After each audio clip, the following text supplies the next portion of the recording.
Lights, camera, action.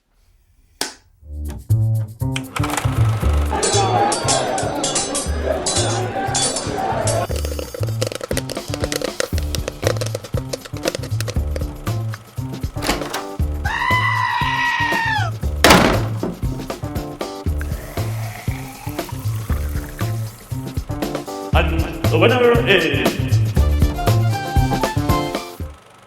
Welcome to the Oscar Reel Movie Podcast. Matt Schmidt here with you today.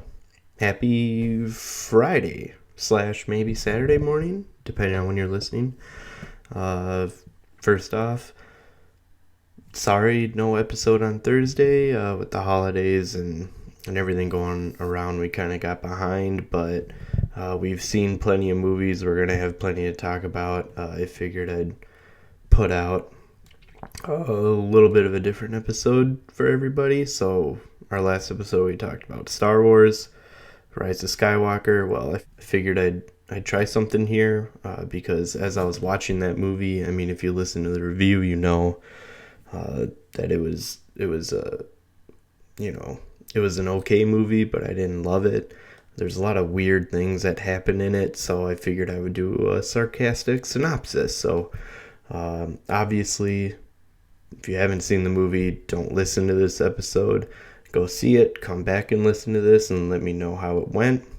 So just know that I am very sarcastic throughout these next 20 or so minutes. But again, let me know what you think, and then hopefully you'll be back and listening to a new episode next week sometime. Oh, yeah, and by the way, Toby is our dog. He decided to walk in on me very early in this synopsis, and he just sat there the whole time. So, enjoy. Star Wars Rise of Skywalker. Star Wars The Rise of Skywalker. Opens up in traditional Star Wars fashion. Oh, hey, Toby. Sit down. Opening crawl comes up per usual, and what do they do right away? They introduce that the Emperor is still alive. So let's just get that out of the way. Emperor Palpatine, who hasn't been referenced since Return of the Jedi, I mean minus the prequels, but in continuity or in a linear timeline hasn't been mentioned since Return of the Jedi is now magically still alive, and we find out via the crawl. Cut to a cool looking opening shot of Kylo Ren committing more genocide and destroying all these people and finding what looks like to be a holocron. But instead, it's something that was invented for this movie, get used to that idea, called a Wayfinder. So naturally, Kylo plugs that ancient artifact into his TIE fighter. Thank God it's USB compatible, I guess. And he finds the coordinates to a new planet called Exegol to kill the Emperor because he sees him as a threat. But finds a tank of spare Snokes instead, apparently. Then the Emperor is reintroduced here instead of previous movies, as I mentioned before. And he says that he's responsible for everything that's happened in this trilogy, including Snoke. Hence having the spare Snoke parts. Almost as if he's thrown into this movie spontaneously and this was not part of an original plan. Palpatine unveils hundreds of Death Stars because this is a Star Wars movie and you need to have a Death Star in it. This time they've gotten better. They're mobile form now, so technology's gotten better, folks. So they're a lot smaller, and each Star Destroyer now has Death Star capabilities. Palpatine then orders Kylo to kill or capture Rey, naturally. By the way, all of this happened in the first 5 to 8 minutes, so don't show up to this movie late. Otherwise, you're going to miss all of this. Cut to Rey on another forest planet, not the moon of Endor, being trained by Leia, who unfortunately is supposed to have a bigger role in this movie, but for obvious reasons couldn't. But I think they did a good job with all their archive footage and everything for her in this movie. Rey runs through a literal obstacle course for some reason. Enter opportunity to use the combat remote reference from A New Hope. Poe and Finn deliver intel from a spy within the First Order that Palpatine is in fact still alive and on Exegol, a planet that no one has heard of. But don't worry, luckily Luke apparently knew all of this, tried to find the holocron, I mean Wayfinder, didn't tell anyone but wrote it all down in his journal, and Rey happens to have that journal. So, whew, dodged a bullet there. Rey tells everyone she must go on this journey alone, but the studios and the directors read all the fan forums and realized they need to keep the gang together, so they all go together, which, for the most part, I agree with. Abrams decides to undo Rian Johnson's cool arc with Kylo, who destroyed his Vader-like helmet to become, his own person, by having Kylo put that helmet back together and start wearing it again. So, yeah, that happens. On Pasana, they find a party, which happens once every 40-some years. Nice, convenient timing there. Where they ever so subtly have a child ask Rey what her last name is, something kids always ask adults and other people, right? They also find Leia's contact and the person Luke was trying to find the holocron, I mean Wayfinder with, Lando, who is great in this, by the way. Then Rey and Kylo communicate through the Force while they can't see each other, in a cool expansion of Force use in this movie.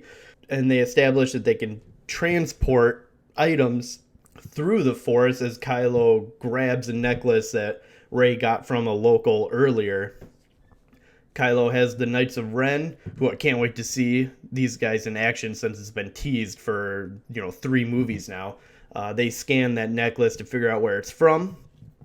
Rey and the others find the remains of a ship that belonged to a Sith assassin, which is sitting out in the middle of nowhere in the wide open. Can't believe that hasn't been ransacked at this point, because that happens in every desert planet in Star Wars. Figure there's probably Jawas on this planet. Can't believe that thing hasn't been ransacked. The gang falls into some quicksand where Finn tries telling Rey something, but they sink before he can say it. But don't worry, they never come back to that or answer what he was trying to say at any point in this movie again. They fall into an underground tunnel system where Poe starts asking if everyone's okay, one at a time, except for C-3PO, who says he's fine but is completely ignored. And they find the corpse of that assassin, whose name is Orchi.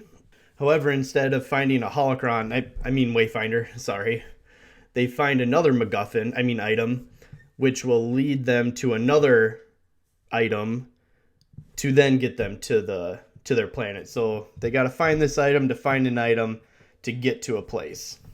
Pretty straightforward. The dagger has Sith language on it, which no one can translate except C-3PO, but his programming won't allow him to verbally speak Sith, which is kind of a cool idea if they don't explain this, but if the reasoning for that is because Palpatine became Supreme Chancellor and knowing he would eventually become Emperor, banned the verbal use of the Sith language to help hide his tracks. That would have been kind of cool, but of course they don't expand on that at all. And oh yeah, Rey heals the snake with the Force. Kylo and the Knights of Ren show up because they figured out what planet they were on from scanning that item, that necklace. They capture or they U-haul the Millennium Falcon away instead of just having someone drive it. They literally tow it with cables, so that was kind of interesting. And they kidnap Chewie, who is the one who has the dagger. They load Chewie onto a transport, and as it takes off, Rey uses the Force to stop it from taking off. Very cool. Kylo shows up and uses the Force to try and release the transport. So we got a tug-of-war contest, Force version here going on. As Rey focuses harder, she accidentally uses Force lightning and blows up the transport, and effectively killing Chewie. Sad moment. She's sad. She can't believe what she did.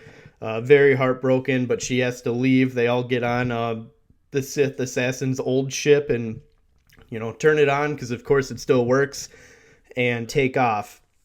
And note that Rey says that this ship feels very familiar to her. But don't worry, in the very next scene, it's shown that Chewie is still alive, and they somehow switched him from the transport that got blown up to a different one, but we never saw a second. We never saw a second transport.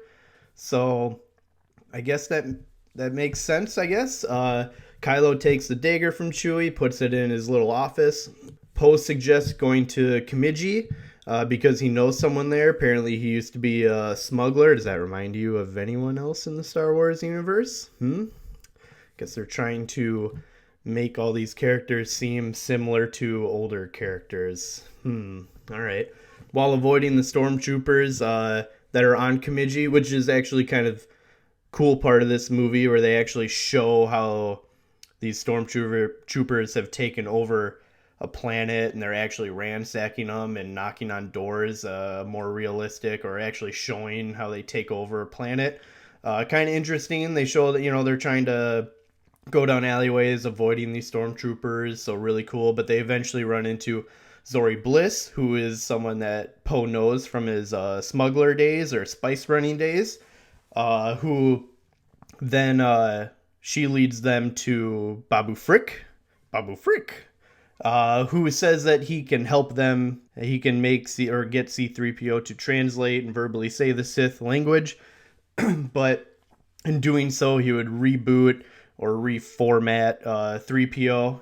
It's like when you put in a USB or an SD card and you want to reformat it, you got to do that quick reformat, clear it out, change his programming. But in doing so, he would lose all of his memory. So, sad moment. 3PO is a great touching goodbye. It's shown in the trailers. Says, I'm taking one last look at all of my friends, which is really sad, but these people have treated him like shit throughout this movie. They don't deserve you as a friend, 3PO, who has a great movie, by the way. 3PO can be an annoying character. He's great in this, but they all suck for treating him like shit. And then, of course, right before they wipe his memory, he mentions that he thinks R2 might have his memory back up. So all those sad moments, completely irrelevant, because of course R2 has his memory backed up. That's going to happen. 3PO reveals the coordinates of the holocron. Wayfinder. It was on the Death Star from Return of the Jedi, so it's in the wreckage of that Death Star. Rey senses that Chewie is still alive and on Kylo Ren's ship, so they only thought he was dead. They only thought he was dead for like 10 minutes, so don't worry, not that big a deal. Zori Bliss gives Poe a magical coin that allows them to board any First Order ship, which, okay, really, that's how the First Order runs things? Like, as long as any ship out there has this coin, which if you kill someone, you could literally lift it out of their pocket. As long as they have this coin, it's okay for a ship to board a First Order ship. Which that's the easiest thing people do in these movies. They get in these hangars all the time. I think that has happened in every Star Wars movie. That's the one thing they're good at, is getting a ship into a hangar. Anyways, so Zori gives Poe this coin so that they can board a First Order ship. They board the ship, which is hovering over Kimiji. They decide to split up because Rey wants to find the dagger, while Poe and Finn go rescue Chewie. Rey finds it in Kylo's room or office or whatever. And so she now has the thing to find the thing to get them to the place again. Now a really cool Force conversation with Kylo happens, who is now on the planet of Kimiji, and she's on his ship, and they don't know where each other are, but they're talking to each other.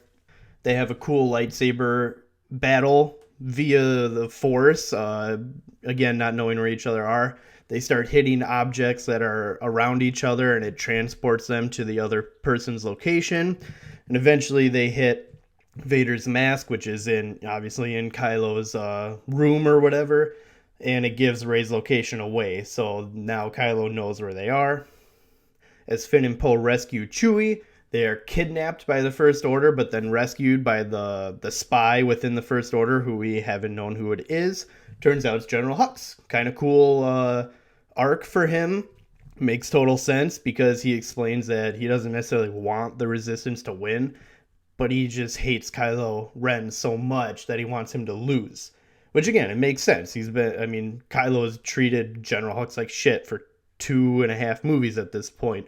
Of course he wants him to lose, so that's kind of cool. And then as Hux leads them to the Millennium Falcon and lets them go, he asks them to shoot him in the shoulder to avoid suspicion. Then they shoot him in the leg instead, I guess, just to show we don't listen to you for some reason.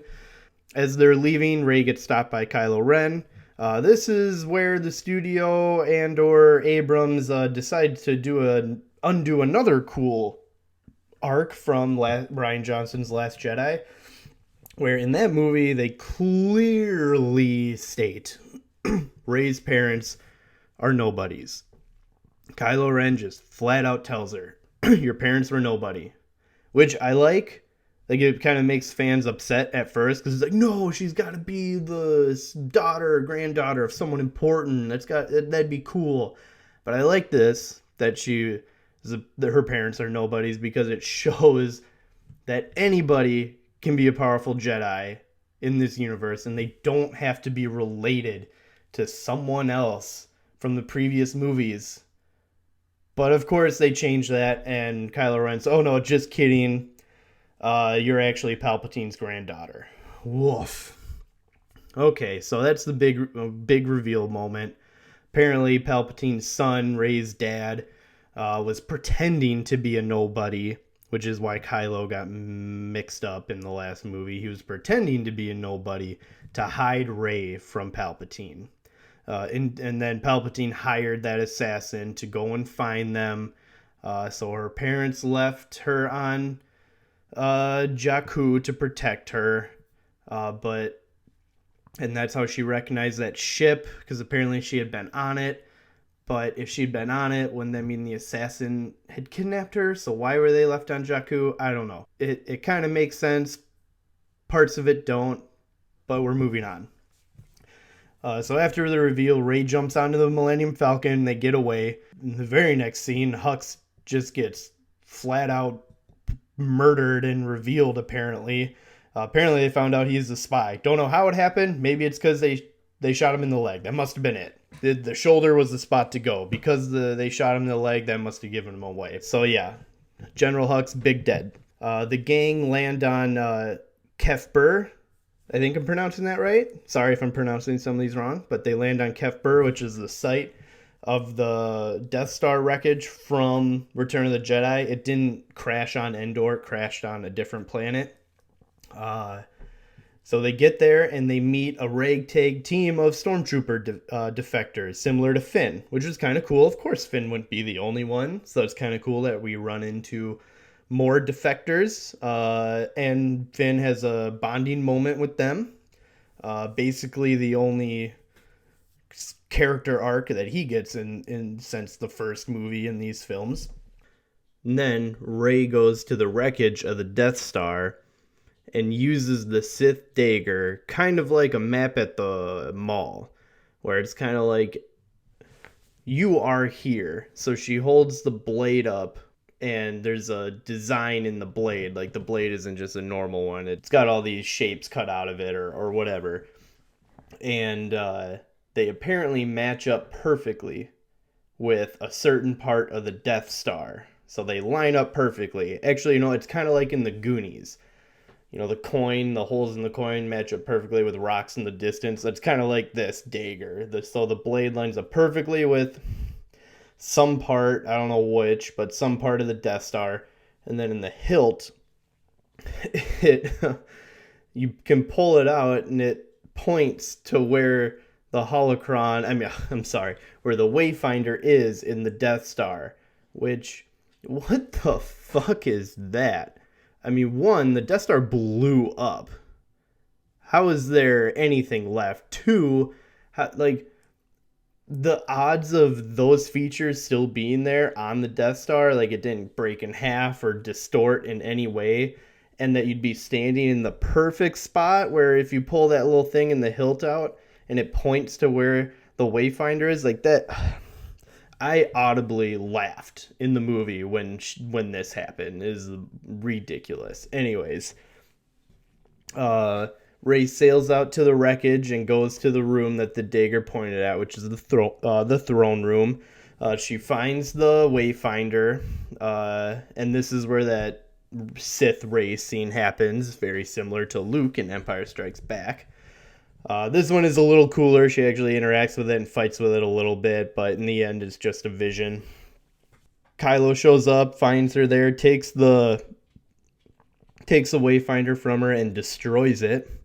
The two of them have one of the better lightsaber fight scenes. Again, a second one with the Force fight scene earlier. A lot of cool action scenes in this movie. They have another cool battle, including Force pushing Finn out of the way and Force jumping and things like that. So really cool battle scene. Leia, back on that forest planet, can sense that she is dying and reaches out to Ben, or Kylo Ren, who kind of can sense that she's also dying as well. And while he's distracted, Rey stabs Kylo. And then in what could have been a cool story arc, where what if she did just let him die, and that's maybe her descent into the dark side or something like that. She force heals him and tells him that the reason she didn't take his hand in Snoke's throne room is because she would rather take Ben's hand. Now, if that isn't foreshadowing, I don't know what is. Rey takes Kylo's ship to Luke's planet from Last Jedi to exile herself. Sets it on fire, throws a bunch of logs on it, blows it up. She's exiling herself, and then she goes to pick up Luke's or Anakin's original lightsaber, throws it in the fire, and Ghost Luke shows up and grabs the lightsaber out of midair and tells her a Jedi should never treat a weapon like that. Now, I may be mistaken, but has a Force Ghost ever interacted with physical objects like that before? I mean, I guess Yoda in the last movie, did he create the lightning that set the hut on fire? I don't know. Sets kind of a weird precedent, because why don't Force Ghosts fight more? Maybe there aren't a ton of them, but there's enough where they could help out in situations. Why don't more Force Ghosts, get lightsabers and go fight and use them? I don't know. Thought that was kind of interesting or weird. And then in a flashback scene, we see younger Luke and Leia training as Jedi. Kind of cool, seeing Leia in action. Luke then gives Rey Leia's lightsaber, because I guess she decided not to be a Jedi anymore. Might have been cooler if Leia would have given it to Rey herself, but I understand there were limitations there. In homage of Empire Strikes Back, Luke moves his X-Wing from out of the water for Rey to then use and fly, back into action with. Would have kind of been cool if Ghost Yoda would have been there and they kind of give each other a wink, but I'll take it. Also, if that's salt water, there's no way that ship would be useful anymore, and J.J. Abrams should know this, because he directed a Star Trek movie where they reference it. Rey uses a Wayfinder from Kylo's ship that she set on fire to use to get to Exegol. Meanwhile, Kylo is still stranded on the wreckage of the Death Star, pondering. He kind of had a near-death experience. And that's when a memory, very clearly a memory, they state, of Han shows up. So Harrison Ford's back, kind of surprise. Cool scene. It's basically them redoing the reenacting the scene at the end of Force Awakens, which makes sense because it's a memory, so you don't exactly want to have a different conversation. So I like that it's them reenacting that scene, and then Kylo, instead of killing Han Solo, goes back to the light side and now becomes Ben Solo, inevitably redeeming the genocide killer Kylo Ren. Ben then throws his red lightsaber into the scene, and I imagine immediately regretting it, because he'll probably need that later. Back on Exegol, as a message, and to make it very clear that this is a Star Wars movie, Palpatine orders one of the Star Destroyers to use their Death Star tech to destroy a planet. They destroy Kimiji, but luckily this galaxy has hundreds of planets apparently, and no one seems to care if only one gets destroyed. At the Resistance base, 3PO makes a funny joke about Babu Frick being his oldest friend before R2 inevitably restores his memory. Enter typical "if we fight, others will come" speech from Poe. Rey signals to the Resistance to follow her to Exegol. Rey lands on Exegol and confronts her grandpappy, who wants her to strike him down so all the memories and spirits of every Sith Lord can transfer to her and become Empress Palpatine. The Resistance launches an air and ground attack on the Star Destroyers using some llama horse hybrid. So the Final Order, they're called the Final Order now, by the way, can't use EMPs on them or something like that. They show Rose for a hot second to give her 30 seconds of screen time, even though she's an engineer of some kind and probably could have been useful at some point in this movie. But again, undoing some of Rian Johnson's Last Jedi, barely had her in this movie. Just when all hope is lost or almost lost, this movie decides to have a cool yet Avengers-like scene where a ton of ships throughout the galaxy show up to help the Resistance, including Lando. The Final Order even has a pretty ham-fisted scene where a random technician says they aren't the Resistance, they're just people. Ben Solo comes flying in to help, but of course made a wardrobe change along the way just to show that he's a different person now. He enters Palpatine's fortress, but runs into the Knights of Ren, who get another 30 seconds of screen time. And this is when Ben realizes he probably shouldn't have thrown his lightsaber away. Just as Rey is going to succumb to the dark side, she senses that Ben is nearby, and through the Force gives Ben Luke's lightsaber. Again, cool use of the Force here. Ben takes out the Knights of Ren in a matter of minutes, giving them a very anticlimactic conclusion, and joins Rey.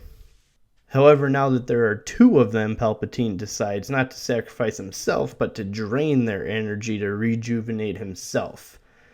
Which, because there's two of them, now that's an option. If there's one that isn't an option, I guess that's convenient. The now rejuvenated Palpatine incapacitates Ben and shoots giant force lightning into the air and attacks the Resistance fleet. A weakened Rey hears the voices of former Jedi Knights encouraging her. Apparently they didn't have the budget to just show these characters. We could only hear them. Palpatine attacks her with Force Lightning, but Rey deflects with Leia's lightsaber. Just as the unthinkable is about to happen, with Rey losing, she pulls a massive strategic move to get out of this mess that no one could see coming. She now uses two lightsabers to deflect the Force and kills the Emperor. Which, didn't he want her to kill him? So do the memories of the Sith now transfer to her? Apparently not, but he died anyways, which is what he wanted her to do to him. So not sure how that one works out. Rey lays down weak and dying. Ben Solo climbs back up and uses the Force to transfer his energy to her and heal Rey. The two look at each other as brother and sister, the type of relationship that they've had throughout this entire series, and do the only logical thing they can think of at the time: kiss. After they kiss, Ben dies. Good. Genocide, murder, probably should die. And the Resistance destroys the rest of Palpatine's forces. The Resistance celebrates, and we see a couple cool cameos per Star Wars tradition at the end of the trilogy. In the last scene of the movie, we see Rey on Tatooine because it's a Star Wars movie and Tatooine is important for some reason. She's at Luke's abandoned home and buries the pair of Skywalker lightsabers and shows that she has built her own, and it's a yellow-bladed lightsaber. Would have been cool to see that in action. Wish it would have been her lightsaber throughout the movie. Then an old woman... Well, no. Then remember that scene earlier when that girl on that random desert planet asked Rey what her last name was? Well, now here's an old woman on a desert planet who just happens to be walking by and asks who Rey is. She looks over and sees the Force ghosts of Luke and Leia and replies with Rey Skywalker, supplanting the idea or cementing the idea that you cannot be important in these movies unless you are a Skywalker or related to a big character. She could have said, I'm Rey somebody. She could have said, I'm Rey whatever. She could have said, doesn't matter, I'm Rey. But it felt like they had to put in Skywalker there. And that's how this movie and trilogy ends.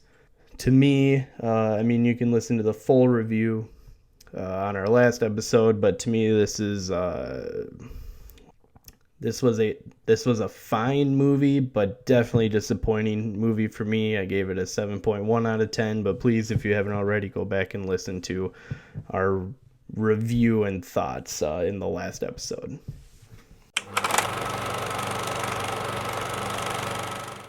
And from the Oscar Real Movie Podcast, I've been Matt, and go see a movie this week.